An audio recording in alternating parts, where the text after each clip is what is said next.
মহিলাসকলৰ মাজত অৰুণোদয় আঁচনিৰ হিতাধিকাৰী আমি বঢ়াব খোজো।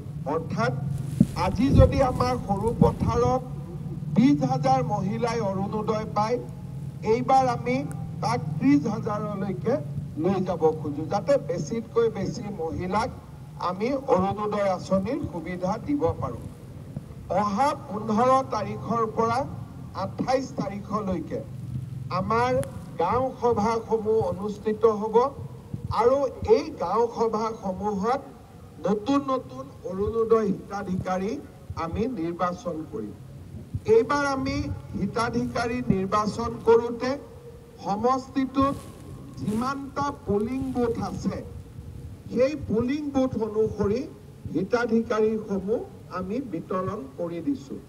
মই আই মাতৃসকলক অনুৰোধ কৰিম যে আপোনালোকে যাতে সকলোৱে 15 তাৰিখৰ পৰা 28 তাৰিখলৈকে হ'বলগীয়া এই অৰুণোদয় হিতাধিকাৰী বাছনিৰ সভাত নিজৰ নাম আৰু উপস্থিত থাকে, কাৰণ এইবাৰ যদি নাম বাদ পৰি যায় বিধানসভা নিৰ্বাচনলৈকে দ্বিতীয়বাৰ নাম সোমাবৰ কাৰণে মোৰো দিগদাৰী হ'ব। যিহেতু আজি মই সৰু পথাৰত আহিছোঁ, 15 তাৰিখটো নিচে ওচৰত, সেইকাৰণে এই বিষয়টো মই উল্লেখ কৰিলোঁ। আৰু আগতে যিসকলে অৰুণোদয় পাই আছে তেওঁলোকেও নিজৰ নাম নতুনকৈ অন্তৰ্ভুক্ত কৰিব লাগিব।